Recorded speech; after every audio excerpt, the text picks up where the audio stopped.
All right, good day, ladies and gentlemen. This is Students' Parliament.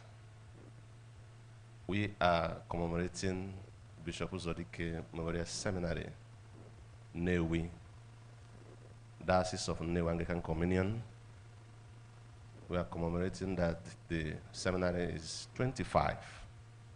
From 1999, October 15 precisely, to this week, 2024, the week of anniversary. It is Silver Jubilee. It is a thing of joy.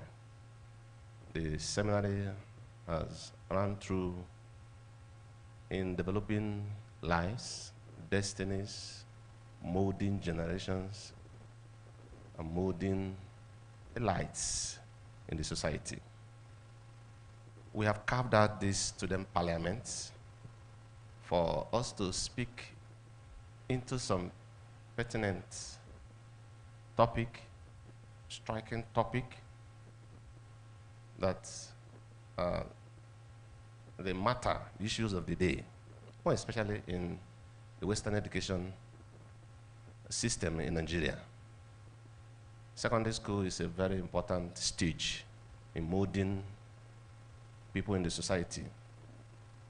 But these 6 years have been marred by some irregularities, malpractices, evil, vices that are altogether turned into becoming a big problem in the society.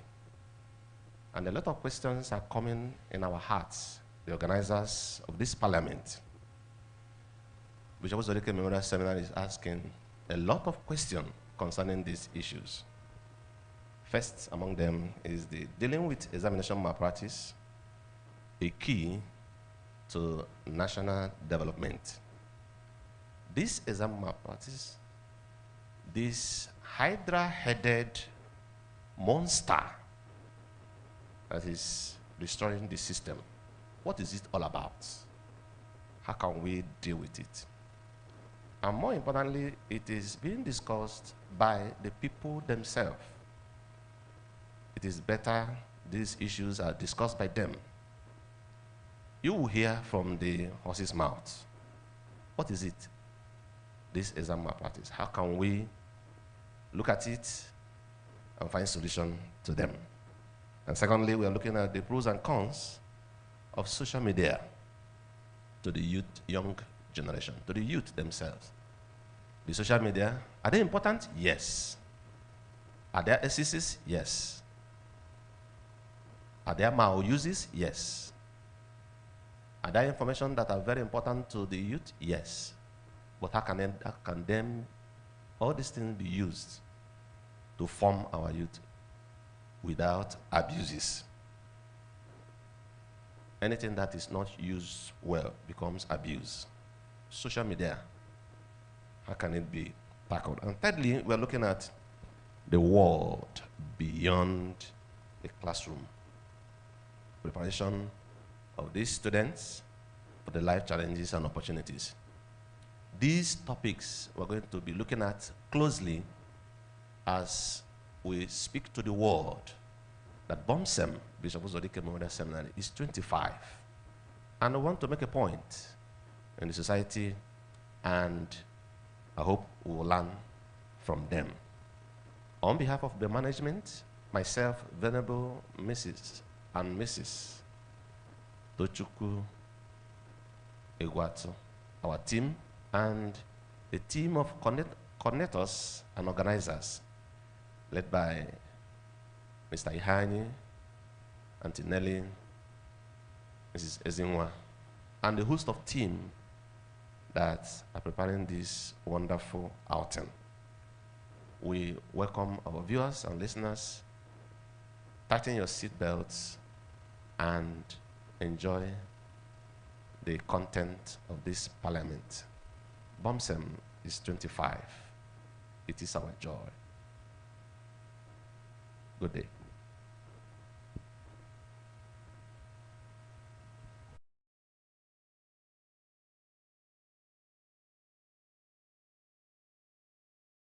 Seminary, our own Venerable Tochukwu Egwatu. Please celebrate him once again.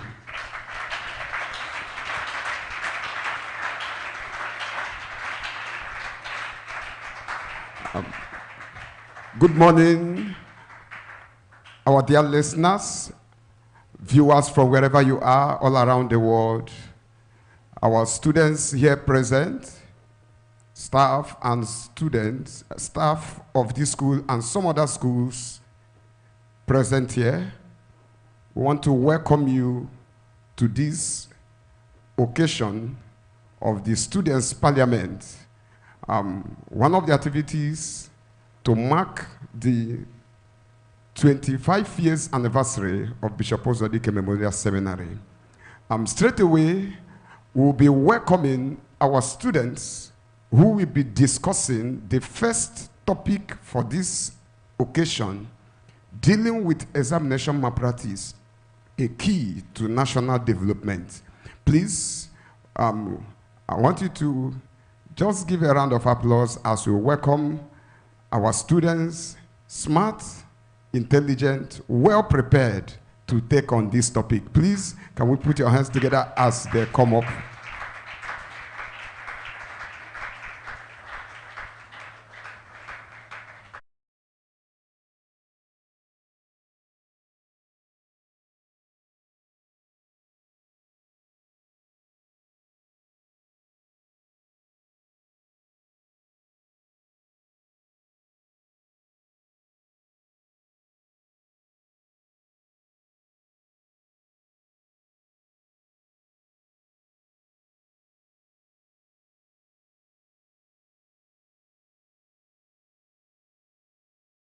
To go into the first topic of discussion, which is dealing with examination malpractice, a key to national development.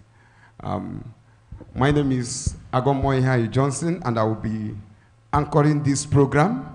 And here with me are wonderful students who will be doing justice to this topic, and I would like them to introduce themselves. Beginning with the first person there. Please, can you introduce yourself? My name is Miss Ikebunami Fedema, a student of the Marino Post-Memorial Convent. Okay. Good morning, distinguished ladies and gentlemen in the house. My name is Miss Ude Emanuela from Carol Standard Convent. Good day, listeners and viewers. My name is Miss Dike Chiamaka. I'm a student of Dame Irene Okosi Memorial Convent, Orifte. Good day, everyone. My name is Daniel Kingsley from Bishop Uzodike Memorial Seminary, Nnewi. Good morning, all. My name is Oshkolo Ube from Carol Standard Convent, Ichi. You're welcome. Good morning, all. My name is Ezonka Kamsiochiku from Bishop Uzodike Memorial Seminary, Nnewi. All right, you're welcome. You're all welcome to this program. We are going to be looking at this topic. I'm sure a lot of persons who are listening to us will be wondering, what is it that we're really talking about? When we say we want to discuss examination malpractice, a lot of persons will be asking the question, what is examination malpractice? So I'm going to begin with you, Ezewanka. Can you tell us, what does this examination malpractice mean? What is it all about? Can you tell us, please? Examination malpractice can be defined as any deliberate act of wrongdoings, contrary to rules and regulation, designed to give a candidate an undue advantage. It also implies in all forms of cheating, such as giraffing, collusion, leakage, in which an examination candidate takes part in during the examination to make a good grace by cutting corners.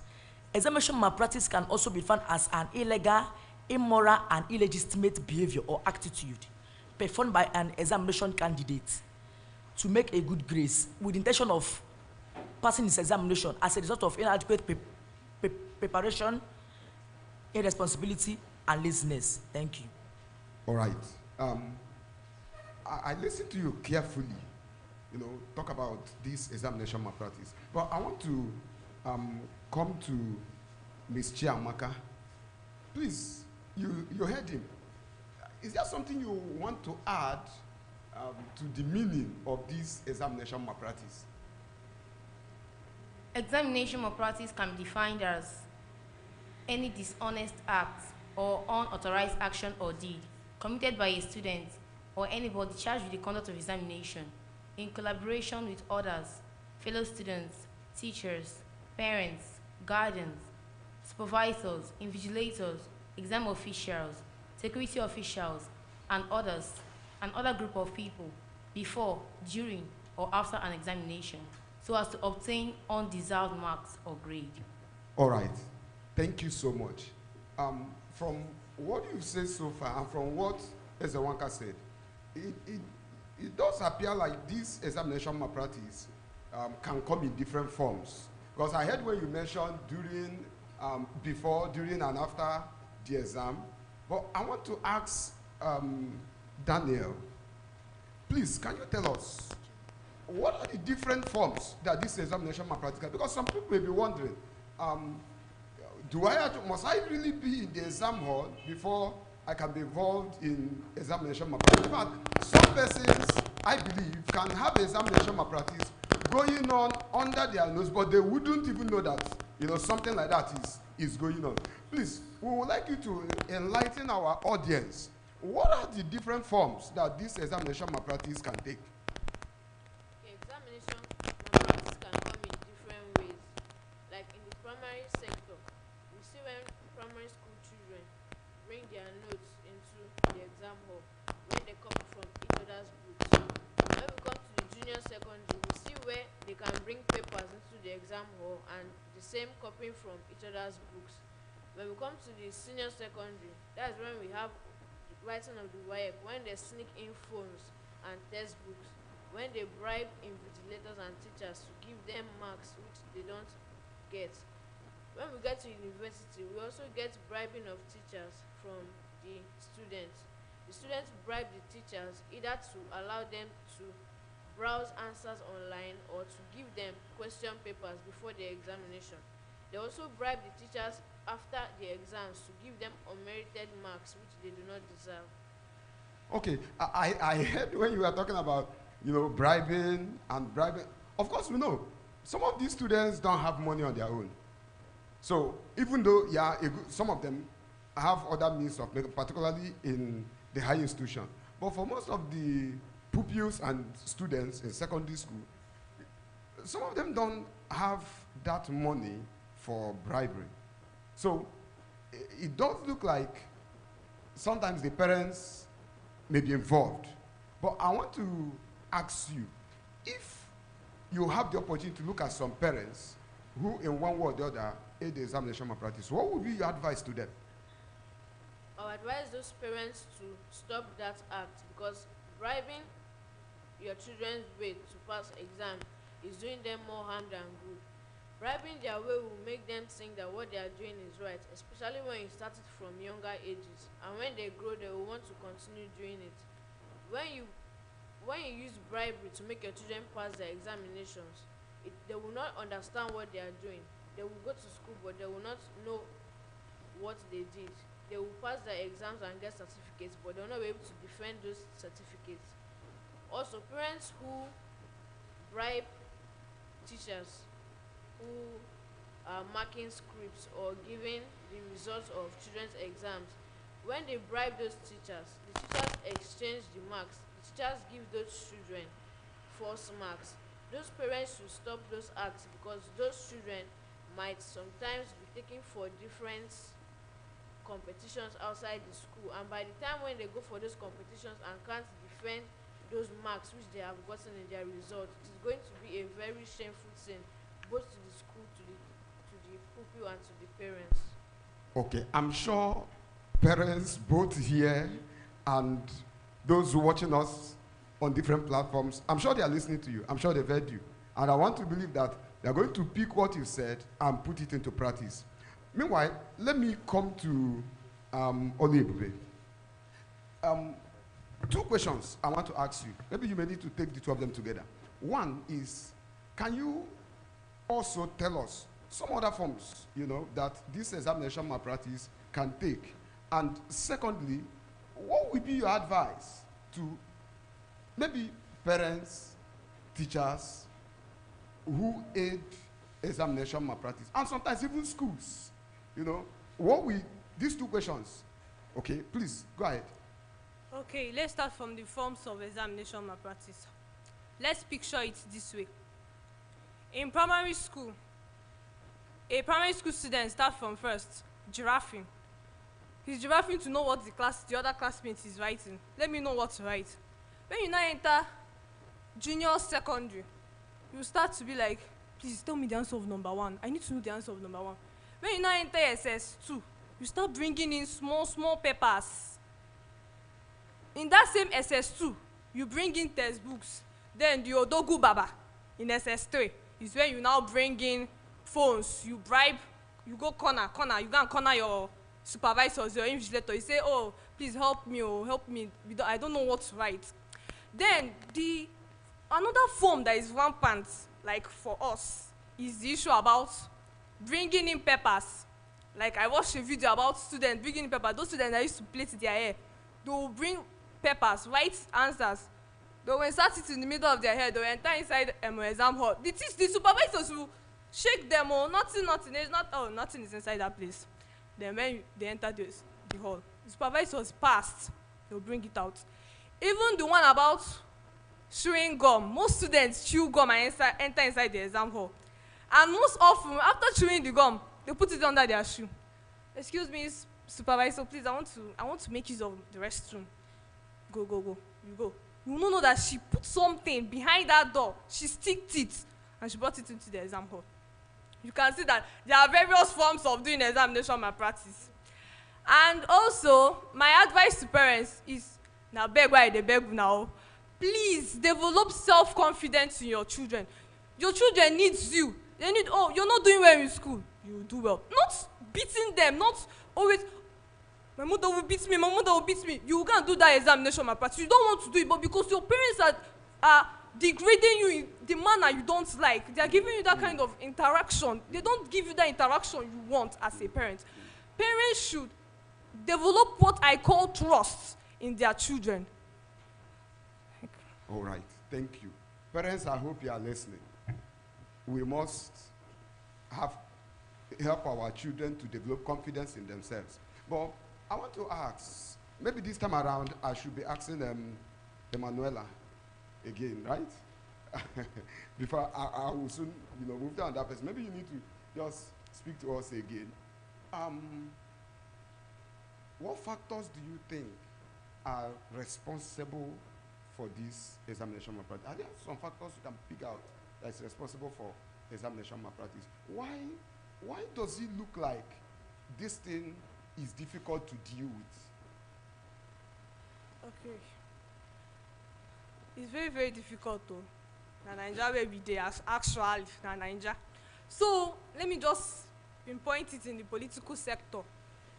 When we have the various politicians, most often I used to think, is it that these politicians don't know how to, are they not the ones writing their manifestos or something like that? When they come out in the stage and they are talking, just view them properly. Even common IS is, they don't know how to pronounce. Common IS is, they don't know how to pronounce. That is a very, very big issue. And I'm also aware that, you are also aware that WAEC results giving any political position in authority. When I'll be like, this WAEC, okay, nobody is capable of submitting WAEC results, it's F9 now. Something must happen. There must be distinctions all through, somehow, somewhat, anyhow. And you find out that when they come out to give speech, they are speaking somehow. It will be as if they are suffering from myopia when they are wearing glasses. But they are reading the thing quite well, but I'm not even hearing a single thing they are saying. That is how I view myself. And also, when you come to election, let me take for example, I'm 18 years, I'm the electorate. I see myself as the candidate. Then the supervisor, that is the electoral commission, I see them as the supervisor. Then the ballot papers, I see them as the exam. I like that analogy. Yeah, I see them as the exam. All right. So when you come in, You see them. The supervisors are there, like the electoral commission. They are there, surrounding everywhere. You see them. Please come and vote for us. You book. You put your head. What are you giving us? 10,000. You move to the other place. Oga, wetin they give us now? Now, 1 bag of rice. Which party? Which party? APC. You go and put. You see that those. I'm sure it's not only. I'm not. No, I'm sure there's no, no particular party not that. even various parties. I'm not being Okay, optional. okay, I'm just. okay. You understand where I'm going to? It's not actually that party. I'm just. All right. So you can see that you go and put that party that is giving the biggest gift. Let's just put it like that. Biggest gift. You go there and you put it. There is electoral malpractice in that. Are you telling me that those citizens that participate in that thing, see that they don't know their rights or what? When you view it from that kind of perspective, you see that most of them, when they don't want to do that exact thing, but because of where the country has kept them, and because most of them don't even know their rights as a citizen. So, all right. I listened to you carefully, and I looked at the analogy you made between examination malpractice and electoral malpractice, because it does appear like one feeds the other. It's like a cycle, because those who cheat in the exam are very much likely to cheat in elections. And if people are to cheat in elections, they are also likely going to allow or permit examination malpractice. So if we're actually going to deal with the matters of our electoral malpractices, then we also need to begin with dealing with examination malpractice, because a student who didn't cheat, in the exam, who actually went through school, maintaining integrity in writing exams, is not likely going to suddenly become maybe an electoral commissioner and begin to engage in examination malpractice. So if we are to build our students, then we are actually developing our electoral system. I just picked that thing that you said concerning and I feel it's something that we need to take note of, because it's one key area of our national development. But let me come to Ikebunam Ifedemuma. Can you tell us what are other factors that I know you're a student and you interact with students, so you are actually in the right position to know some of these things. What do you think are the factors responsible for this examination malpractice? Why does it look as if it's difficult to stop this monster of examination malpractice? Okay, number one is fear of failure. Okay. There is this saying that there is no excuse for a failure. So no one wants to be a failure. So in order to pass an examination, the person will indulge in examination malpractice, and parents pressurize their children into choosing careers that they don't have aptitude for. You see a child that the intelligent quotient of that child, the child cannot be able to be a medical doctor. The parent will enforce that, I want you to be a medical doctor. In our lineage, there has not been doctor. So I want my child to be the first doctor in this family. They will enforce it on that child to be a medical doctor. So for such a child to be able to impress the parents, the person will indulge in examination malpractice. And pressure on teachers. In some schools, the principal will come to teacher. You must finish this scheme of work. SS3s, I hope they are prepared. Now, that teacher in every school system, there must be DOMs or dummies. So for the You mean those who are not all Yes. that academically excellent? Yes. Okay. So maybe the school principal must have said, if anybody gets F in your subject, you'll be sacked. So the pressure that has been mounted on that teacher. So for the student to be able to pass, the teacher will now go and bribe the supervisors. The teacher will work out with the supervisors. Then that's where examination malpractice will take place. And another factor of examination malpractice is students that parents don't revamp their moral behaviors of their children. You see students, if a child has an integrity in that person, before that person will be able to take a decision, the person will check it out. So parents need to parents need to train their children. So that's one of the factors of examination malpractice. Okay. You made mention of something about parents putting pressure on their children. You know, I want you to be a medical doctor.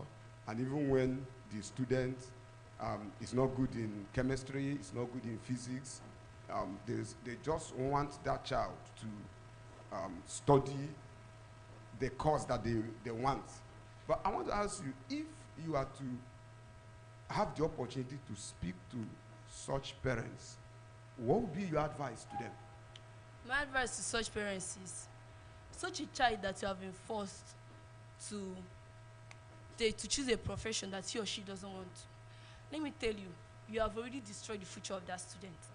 For example, if such a child doesn't want to be a medical doctor, he or she doesn't have passion for such career. And the worst part of it is that when the child doesn't have aptitude for the career, you have destroyed the future of that student, because the person will not find joy in practicalizing that career that you have chosen for that person. So I want to advise parents, you should be a guide to your parents, to your children, and not a distraction to them. You deviating them from what they are meant to be. You have to guide them to choose what is right for them, and not for you to enforce on them what they don't want to be. All right. Of course, there is something special about every child. There's something special about every student. The person may not be very good in physics, but certainly the person is good in something. And it is the job of the parents to help the child to discover that which he or she is good at and guide the student or the child into developing in those areas, rather than forcing them into something they will not be able to do. All right, let me just come to her. You know, can you tell us, how has this examination malpractice impacted our society? If you look into our society, look into our nation, Nigeria, what can you identify as the impacts or the effects of this examination malpractice on our nation, Nigeria? I'd like to begin answering this question with an article I read. The article says, on the gate of a university, there was a banner that was pasted there. And before you enter the university, the banner was made catchy that once you want to step in, you read the banner. And then the banner stated that someone wanted to destroy a country, terrorists wanted to destroy a country. And then they did not know how to do it. Then they decided to tamper with education. Then the next line was what touched me. It says, students that pass with examination malpractice are a failure to the nations. The problem is not that they are a failure to themselves, actually. And the problem is not that they are a failure to themselves. The problem there is that as they are a failure, it affects the nation. Because first, patients die in the hands of such doctors. Buildings collapse in the hands of such engineers.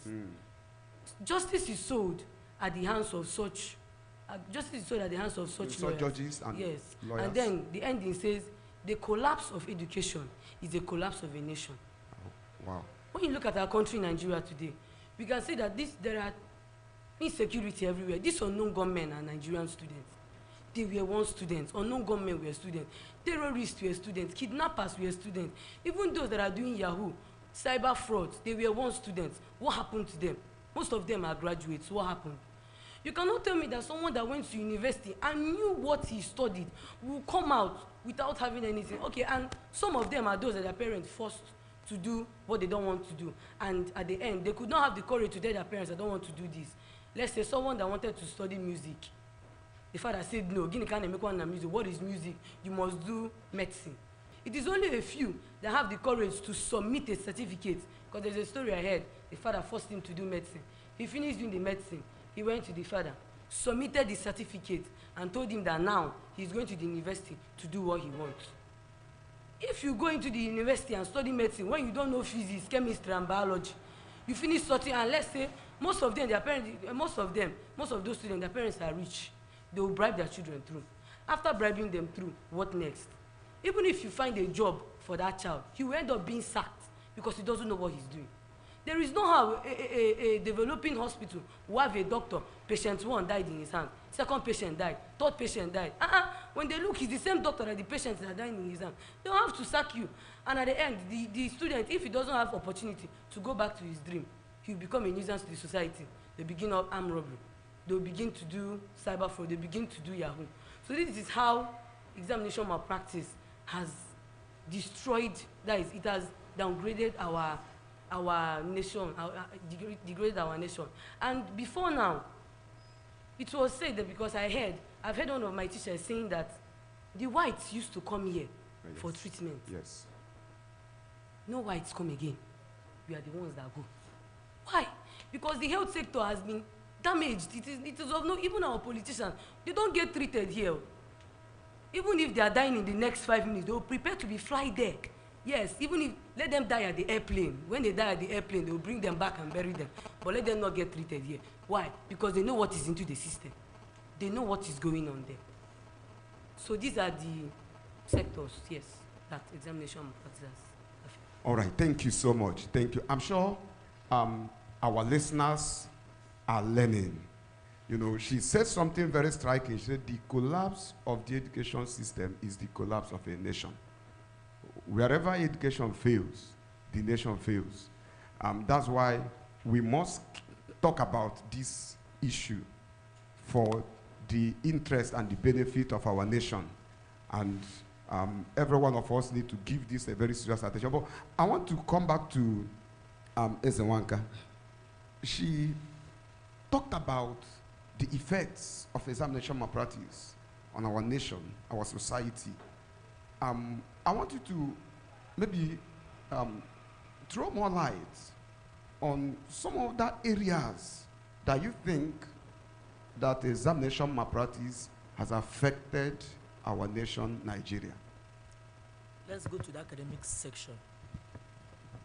Teachers who do not read and study well, a teacher or a staff who engage himself or her in examination malpractice can't be able to teach students physics, chemistry, maths, biology, geography, etc. She can't even teach them. She can't even be bold to teach them the effect of the examination malpractice on her, because she was initially involved in it. Of course, you can't give what you don't have. All right. Yes. So she'll be hiding it, and there is something that she don't know, and she'll be bragging that she knows it. So that causes low esteem to the students. Let's go to the health sectors. A doctor who did not study well in classroom or practicals can't be able to measure the volume of injections during the surgeons. Thereby, it leads to death of victims who came to cure sickness. It is okay. One of the major challenges we have in our society today is the issue of cybercrime. You know, we have a lot of young people who are engaged in cybercrime. And I want to ask Oluebube, I want to ask you now, do you think that examination malpractice has something to do, or maybe do you think that this cybercrime has something to do with some forms of examination malpractice? Do you think there's a way examination malpractice may have contributed in the crime rates, the criminality that we find in our society? Yes. It has a very, very, very huge effect. That examination malpractice has a very, very huge effect. Actually, one day I was discussing with somebody. So the person was like, my brother said that he don't want to go to school again. I was like, why? So he wants to go and do business. And actually, what he's doing is Yahoo, sitting down. And I said, why is it not that boy I saw the other day now? Why is he saying that kind of thing? So that nobody in the class is reading. Nobody is reading. Every time you come to, everybody is sleeping. You know, and actually, they are from a poor home, actually. So she was like saying that, and everybody are looking for ways to sort the invigilators and the supervisors, and the brother does not have money. And he's now engaging in cyber crime because there is no money. You see how examination malpractice has polluted that boy's mind. Because And he he's has not to raise money. the money. He has to get the resources to. Yes. Okay. And also, examination malpractice is corruption. You know, it started from somewhere. There was a development from somewhere. So, imagine if we are able to make examination malpractice our friend, like corruption is our friend, you find out that cybercrime will be so easy for we the youths, because examination malpractice is easy. So they want to make cybercrime also easy. It is corruption that is growing. It is growing. Most people, when you ask them, bro, why are you engaging in this thing? Or we gota? Are you understanding? Ego. Where did it take you to? Nowhere. On a ego. That is the normal motto. On a ego. On a ego. What is giving money now is this cyber crimes that is going online. Go and do it and you get money. What's not the essence of going to school? If you go to school, you end up doing the exam malpractice others are doing. That is why most people, to be on the safe side, they say, I want to be on the safe side. Let me just go and do that cyber crime where the others are doing so that I will join, rather than doing examination malpractice. So that examination malpractice had to go a long way. It is even close. Why am I even saying long way? It is close to that cyber crime. How is even affecting our nation as a whole? All right. We want to look at another thing, another aspect of this whole thing. We've seen the problem that we have. We've seen the issue at hand. She made mention of, what happens in the health sector, what happens in the area of engineering, building and infrastructure. We have made cases of building collapse. Somebody has made mention of some issues with the electoral system. We've talked about criminality, cybercrime, insecurity. We've seen the issues, we've seen the problems, we've seen the effects of this problem of examination malpractice. But what we want to look at now is, how do we deal with this thing? What are we going to do? And I'm going to start from you. What are we going to do? Are we going to continue like this? Okay? How do we deal with this issue of examination malpractice? Examination malpractice has already proven to be a cankerworm in the education system. There are many points, but I would like to give two ways on how to deal with examination malpractice. First of all, workers should be paid. We can say that in this examination malpractice that we are listening to, most schools it occurs are in government schools. Government workers are not being paid. That is why sometimes you see them, you go to government school. I went to a government school, my relative's government school. In the class, the teacher was breaking egusi, and she gave the students some to break. And her excuse is that they are not paying her. Of course, what do you want her to do? They are not paying her. So the business of selling egusi she's doing, she will give it to the student, so they'll help her and break it. After breaking it, she'll sell it and gain her money. Is that peculiar to government school? Well, that was where I saw it. Okay. That was where I saw it. Okay. That was where I saw it. If it is happening in other places, I don't know. But that particular place was where I saw it. Right. Government workers should be paid. We know that supervisors and invigilators come from the government, don't they?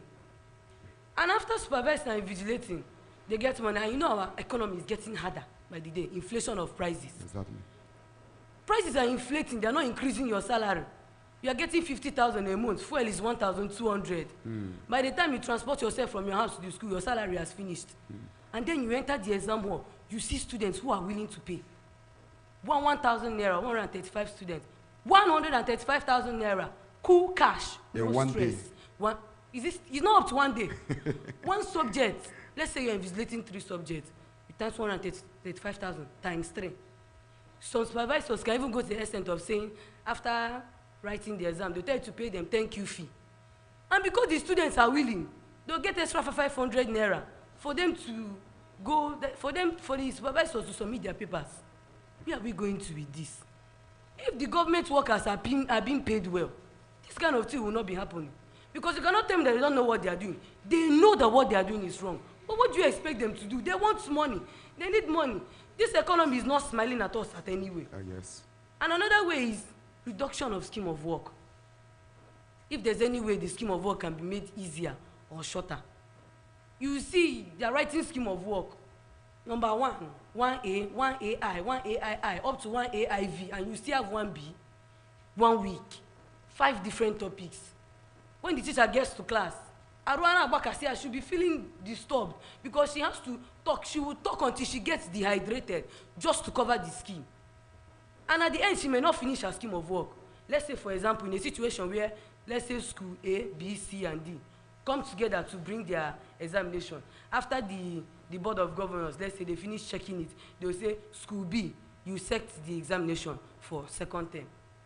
Every teacher would like to set hard question, so that it will be as if she knows what she's doing, without even minding if the students from other schools have finished their scheme of work.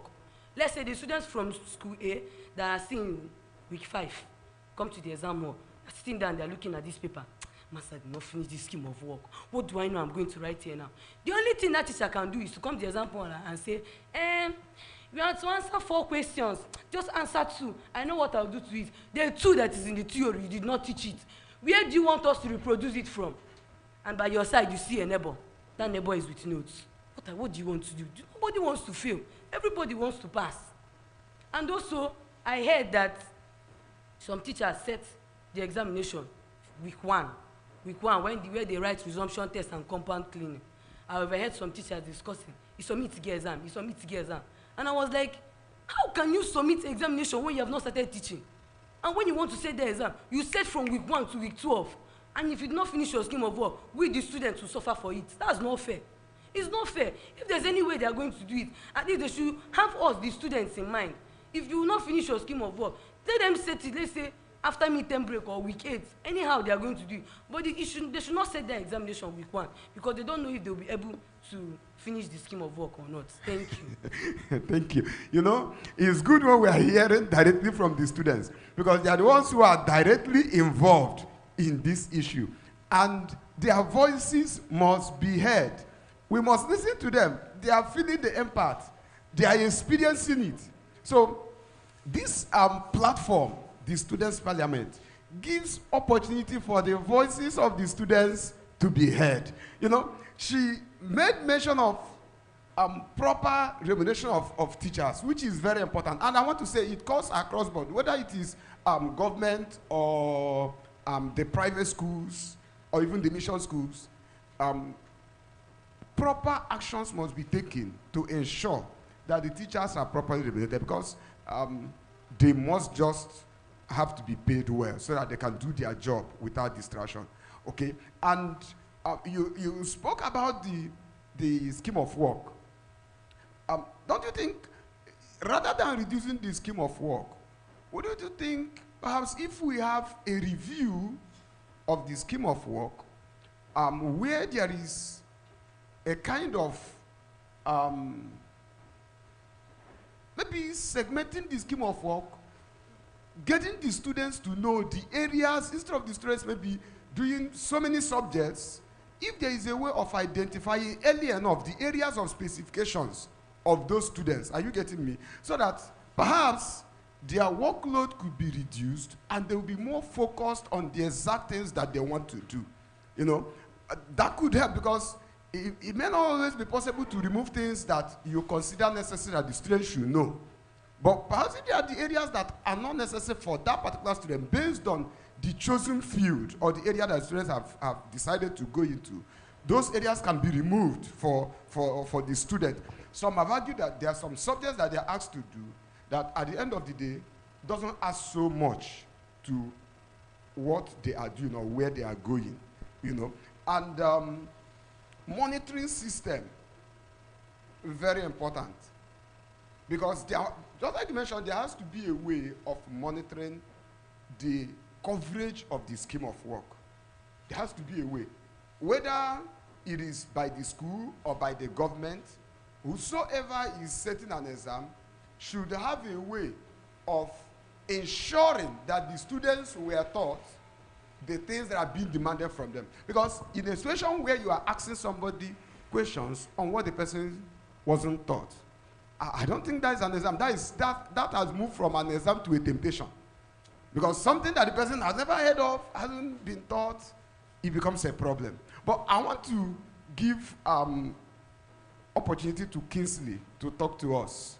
You know, tell us, in your opinion, how can we deal with this issue of exam? She spoke as a student who is in the system and speaking right from experience and from what she thinks as a student. What do you think we can do to deal with this issue of examination malpractice? Okay, to me, the way of stopping examination malpractice is through teaching and counseling. Over the years now, I've heard that they have been increasing the amount of years imprisonment for offenders who practice examination malpractice. The last time I heard it was 21 years. But since that time that they increased the years, we have not heard that people stop practicing examination malpractice.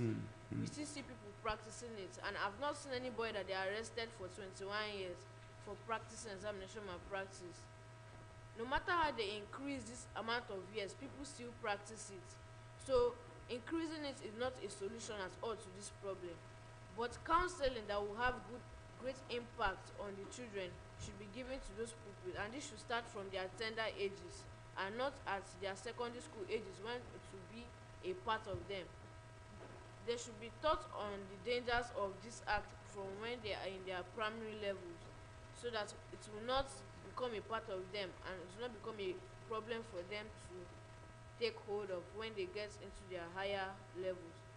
And also teachers who have good skills should be employed, not teachers who got involved in examination malpractice, because such teachers will not have the boldness to teach students to stop examination malpractice. They know that they practiced it while they were in school, so the boldness to tell them don't do it, don't practice examination malpractice, they won't have it, they won't have that courage. So teachers that are employed in school should be teachers who know what they are doing, who know what they are teaching, and who did not practice examination malpractice. Competence and character, very important. Wonderful ways to deal with this examination malpractice. I don't know the number of convictions. I don't even know the number of trials, how well we've been able, the government maybe have been able to try people on this issue of examination malpractice and bring them to account. Just like you mentioned, it does look as if people do these things and get away with them. Perhaps the government, the examination bodies, the Ministry of Education, we need to sit up on the issue of perhaps reviewing the punishment for exam malpractice and other related offenses, and then ensure that in cases where these things happen, that people will be held responsible. You know, sometimes you have a situation where things happen, even sometimes a school can be said, oh, they did examination malpractice, their results will be seized. But at the end of the day, nobody will be held account. Nobody will be, just like you mentioned, nobody will be tried, nobody will be convicted. So if there are trials and convictions and punishments are meted out in line with the laid down laws, it will serve as deterrent to other persons. At least if people say, this person is in prison now because he did examination malpractice. That teacher lost his or her job because he assisted in examination malpractice. Perhaps most other persons will know that that's not the way to go. I will just give, I'll give you just one opportunity because I don't know how much time we have again. We should be rounding off. Tell us, what other ways can we use to deal with this examination malpractice? The issue about HELP, help, before, after, and before the exam should stop. Stop it totally. I was listening to a story about from my chaplain actually. He said something about a boy went into the exam hall. They are saying, God help those who help themselves, that you should bring money and we'll sort for you your papers. So the boy was saying that he does not want to sort papers. So he entered into the exam hall, normal exam, and all of a sudden they chased the boy out of the exam, and it was WAEC, I know if I'm correct, why it's meant to be 2 hours or so. They chased him out of the exam hall because he did not pay the due that is required for that. Really? And they brought him letter 1 hour after, saying that he did not pay the due. And so after that, he failed woefully in that subject. Why are you telling students, why are you offering help for students when they have brain? When their medulla oblongata is upstairs? Why are you offering help there? Maybe we should even start with calling it the right name. Because I think maybe when we begin to look at it as help, look at it as an assistance, you know, some form of baptismal name that will give all those things. Yes. Are you getting? I think it makes people feel very comfortable with them. Examination malpractice is not help, just like somebody have mentioned, that's corruption. But we know we have different names that people call it, trying to make it look milder than it actually is. Yes. So don't you think so? I think, let's just call it exam malpractice. All right. Let's just give it boom, exam malpractice. Don't collect anything after or before from students. You are degrading their morality. You are degrading their intellectual understanding as a whole, as a student, as a citizen. Everything about you, you should learn to carry yourself, have that self-esteem. And I noticed one thing about this examination malpractice. If you look very, very closely, students used to say if they want to have their writing exam, there's what they used to call exam fever. I don't believe in exam fever. There's nothing like exam fever. Because during that period when you are like... What does that mean? Exam fever. Yes. When like a day to exam, you're falling sick. Okay. But when you're in the class, gisting with your classmates, you are not falling sick.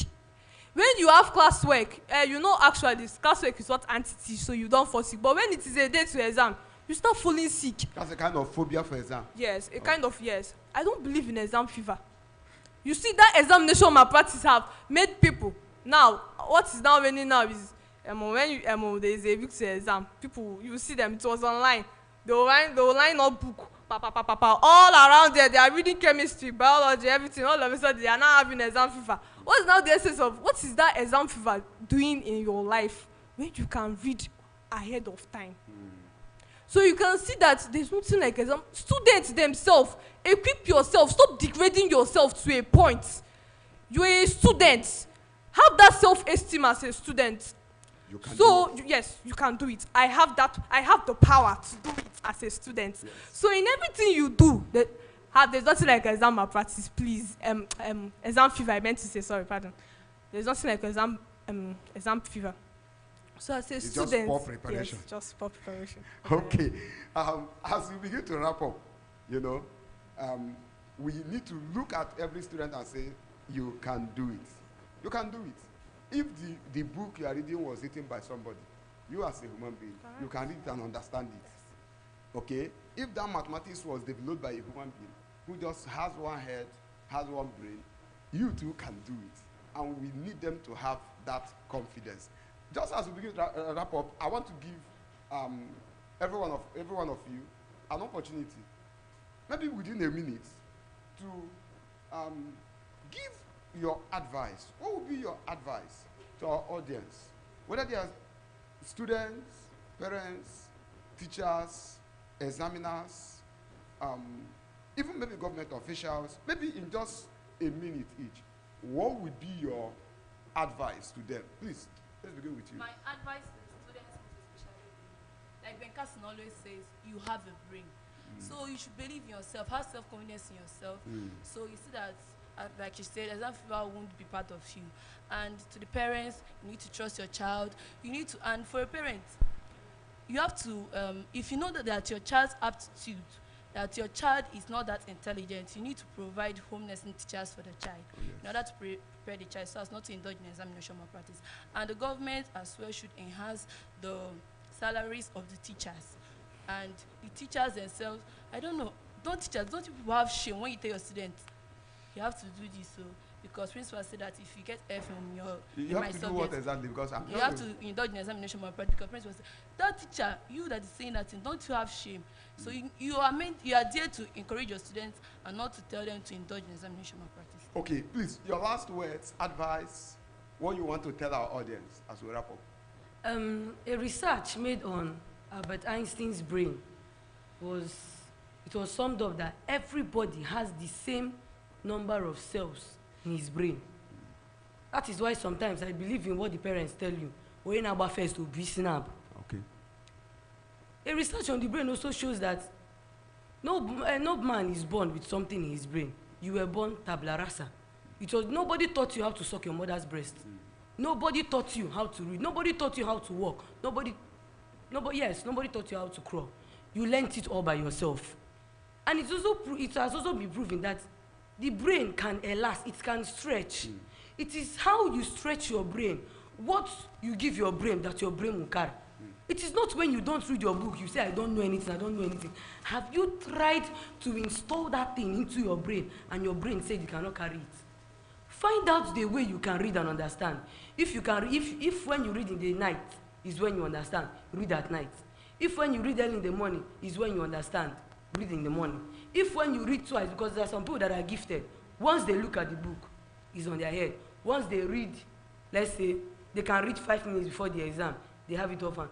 But you that know that you have to read and read and read again before you pass, start on time to read. Begin on time to read. Failure is not the option. Success is for everybody. Success was not made specially for everybody. You were made great. All right.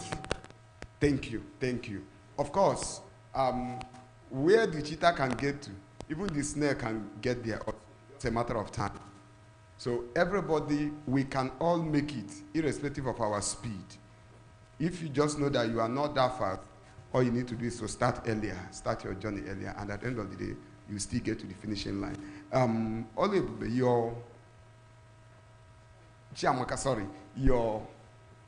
Your final word on this program. Actually, my advice would be going to 3 different people. Firstly, the children, the parents, and then the teachers.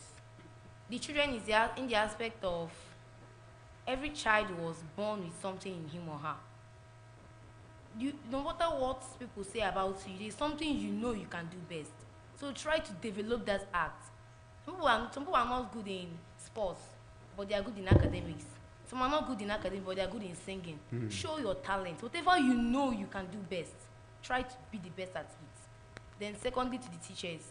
When you're talking about examination practice, it's be as if it's only the students that are involved, even the teachers. The teachers are also the main cause of what leads students into examination practice. In a situation whereby a teacher does not know any single thing about the subject he or she has come to present to the student, how do you expect that student to grab when you, the teacher, cannot even solve or find solution to what the children is suffering from? So this is one of the ways that has helped, that has also led to the course of examination practice. So teachers, if you know you don't know this subject, then either you go for training or you try to find another means of helping that student. Because if you do, let me cover up or let me just do, because they should use that and read. You know, not all subjects can be read and understood. Like, you cannot tell me that you just... Meanwhile, that's why the student came to school. Yes. Because the person wants to learn. Yes, because they paid for it. It's a service that is being paid. So you ought to render that services. You cannot tell me that not all subjects can be read and understand that easily, depending on one's level of IQ. As well that if you open physics, calculations are much in physics. So you cannot just look at it and tell me, yes, I can solve this one. You need somebody, you need a coach to guide you. And that's why you came to school. And that's why the teacher was employed. Yes, and those coaches you need are mainly the teachers. So imagine a physics teacher coming to talk about money. How is money related in calculation? That is out of the question. So what do you expect the student to do? And not all formulas can be set from the head. So you need to understand it before knowing what to practicalize on it. So teachers, you need to go for a training program. You need to train yourself. And if you know you're not good in teaching, then you should apply for administrative duties. Then God bless you. Of course, teaching is not for everybody. Yes. If it's not working out for you, there's something else you can do also. If you cannot be a teacher, you can be a mechanic. Even hawkers is a job. Oh, yes. Yes. So, you mustn't be a teacher. Of course. Some are medical doctors. Even though they sell on the street, they still make gain. So you can say it as an occupation. You mustn't be what's the occupation? I'm a teacher, yes. Everybody wants to be a teacher. And even beggars is an occupation too. So you can do any of them. I'm not sure. Well, let's not argue about that. But because of our time, Kingsley, tell us, What's your advice, your last word to our audience, our viewers, wherever they are? What would you want to say to them as we wrap up? My advice to the children is avoid cramming your work. When you cram something, you don't know that thing. You will know that thing for that period of time. Okay. After that time, you will not know that thing again. If you meet that thing in future, the only way to pass it, you have to go and indulge in examination malpractice. So avoid cramming your work and try to know it and make it stick to your brain. Oh, yes. Then for the parents, if you know your child is not someone who is intelligent, we have extra lessons. Instead of indulging in bribery, you can put your child into lessons, and that will improve your child. Wonderful. The money, the resources, the time that you would have put in examination malpractice, you can convert it into getting teachers, getting help, getting materials, textbooks, download online videos, get other materials to help that child. The money, the time, the resources that are being spent in examination malpractice can be converted into something very useful. That's wonderful. Please tell us your last word on this program. Students should be a positive thinker. Let us not just throw the spiritual aspect away, just like that. There is something my mom normally used to tell me. She says, you are the head and not the tail. Yes. You are the first and not the last. When people are degrading you, and you see yourself as a degradation, you yourself, you're degrading yourself. Let us not just push away that spiritual aspect. If you know you are, this thing is not working out for you, you put God into it. Oh, yes. Put God first in everything you do. That is the major thing. You put God first in everything you do. You find out that you are prospering. You are prospering the moment you put God. You will not prosper immediately. It's not immediate. It's not something that will just happen immediately. It is something that you take time to realize. It's something that you mellow yourself down, humble yourself down to know what God has to say about you. And parents, please train your children properly. There is a situation you will train a child that even anywhere they are in life, any mountain they see in life, they will not be a vice to their country. They will not join others to be a corruption to that country.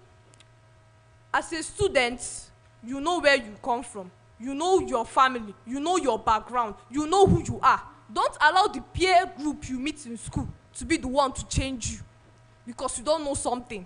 You know your parents will not support in that kind of thing. Why are you now living a double life? Why are you now different from you're living a life that what your parents are seeing is not what you're giving the society. Your parents are thinking that, oh, what she's asking, you are putting up a behavior that your parents will believe that you're a good child. But when you move out, you are different from what they are seeing. Who are you deceiving? So, students, please, put God in all you do. Remember your background. I know that there are some students that come from a Christian home. I know that you come from a Christian background. Even though your parents don't have trust in you, have trust in yourself. It starts from you. Let it start from you. Have trust in yourself. I can do this through Christ that strengthens me. Yes. So, thank you very much. God bless you. God bless you. And Ezewanka, your last word on this program. Students should have self-confidence in themselves. When students have self-confidence in themselves, they'll be able to achieve a goal called making a good grades, making distinctions in the exams. When you have confidence in yourself, you won't even think of involving yourself in examination malpractice. But instead, you write everything you have read, and before you be given the examination script, you have to pray unto God, because God is the one who strengthens you. Without God, you cannot pass the examination. So I want to tell you, people should have self-confidence in yourselves, and also pray unto God for wisdom, understanding, that God will help you to achieve your goal. Thank you. All right, thank you. We want to appreciate our wonderful students who did justice to this topic. And we want to say as we conclude that this examination malpractice has negatively affected different areas of our society, different areas of our nation. Talk about healthcare, talk about education, talk about infrastructure, talk about our politics and our elections, talk about our security systems, etc. This examination malpractice has negatively impacted and is continuously degrading our nation. We must put hands together to deal with this monster. Students, parents, teachers, examiners, government, everybody, all hands must be on deck to rescue our nation from the destruction that is being caused by examination malpractice. We are hoping that we're going to put all these things into practice, and that in very short time, we're going to see that this examination malpractice will be well defeated in our society. We are hoping that a day will come when examination malpractice will become a thing of the past in our society. Once again, I want to thank you, our audience, thank you, our viewers at home, and to our dear students, I want to say thank you to you, Ezewanka Kamsiyo Chukwu from Bishop Ozodike Memorial Seminary, Ozochukwu Oluebube from Carol Standard Convent, Ichi, Daniel Kingsley from Bishop Ozodike Memorial Seminary, Dike Chiamaka from Der Myrin Okwosa Memorial Convent, Ude Emanuela. Thank you for your opinion. Ude Emanuela is from Carol Standard Convent, Ichi. Ike Bunam Ife Demuma. Want to say thank you to you. Ife Demuma is from Der Myrin Okwosa Memorial Convent. And to you, our viewers, want to say God bless you. My name remains Agomo Ihai Johnson, and we're saying, don't go away. Another section of this Students' Parliament will be coming up shortly. Thank you, and God bless you.